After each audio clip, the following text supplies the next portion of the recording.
When you're starting a metal detection, there's a couple of organisations that will help you a lot, and that's the F.I.D and the NCMD. Now, I had a word with Colin, Hanson, the secretary of the F.I.D, and this is what he had to say. Basically, F.I.D started in 1982 as a non-profit making organisation, and from there it's just grown from strength to strength. What we do is we have an annual fee that we charge our members, and for the annual fee we supply them with £2 million public liability insurance, which we find is vital to the hobby, whereas most landowners now insist that detectorists are covered by public liability insurance. It's a third-party cover, which actually enables detectorists to go onto farms and detect freely and protect the landowner.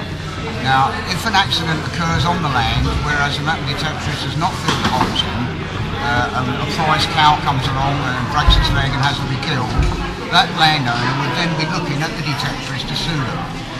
And the idea of the insurance is that they would then claim off of the insurance and it wouldn't cost the actual detectorist anything at all.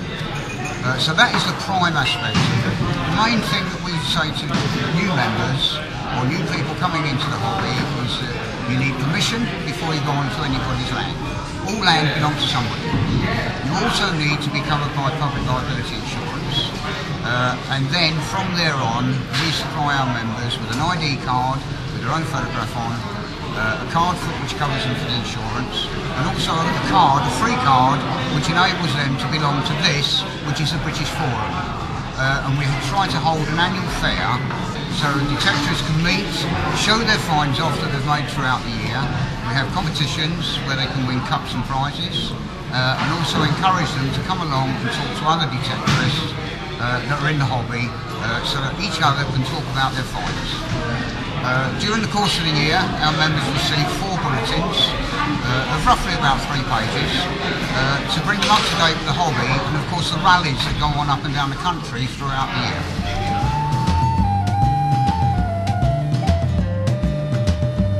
And apart from going to rallies and things like that, it seems you've got plenty of time to go metal detection. What have you got here exactly? I've just brought on a few of my bits and pieces for you to have a look at. Got a range of, I've got Celtic here, Celtic earring and a Celtic stud mount. The earring has still got some gilding on it, and the stud has got a bit of red enamelling still in it.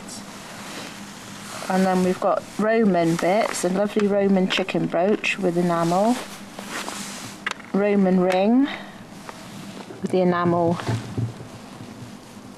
in it, red and blue. And then we've got a Roman brooch. It's got one of its turrets missing. And this Roman brooch, a beautiful sized one, it's actually one complete brooch with a bit missing, but it was found 6 months difference. I found the bottom half of this brooch and spent most of the afternoon going up and down looking for the rest of it, and this was in stubble. And 6 months later, when it had been ploughed, Mike went along and found the top half to go with it, and they match up perfectly, and there's just one bit piece missing. This is a Viking pin. This was one of my first finds of detecting. I found this back in 1989. It's gold on silver.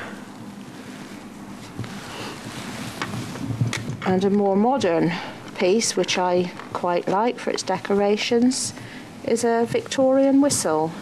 It's got birds and flowers. That's quite nice, and it still blows.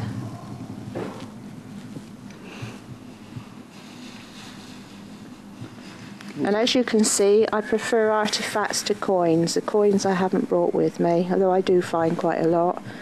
And in the past I've had lucky enough to have 3 gold coins, a sovereign, a guinea and a quarter vial, which is a hammered gold coin. But I gave all those to the actual owners, the farmers. But I like to keep my artefacts.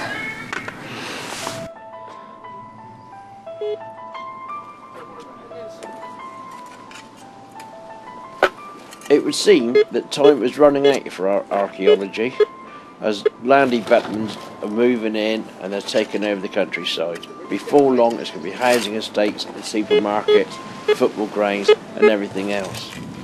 So we need to get our youngsters out there now so they can learn in a hands-on capacity just what is going on. If they go out there and they dig something up that our ancestors lost, it's going to make them think, hello, what's this? And they'll automatically think about the person that lost it.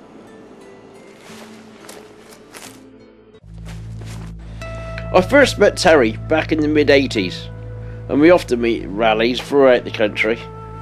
And I must say, every time we meet, he's always got a good story for me. Plus, it always brings him some good finds for me to look at.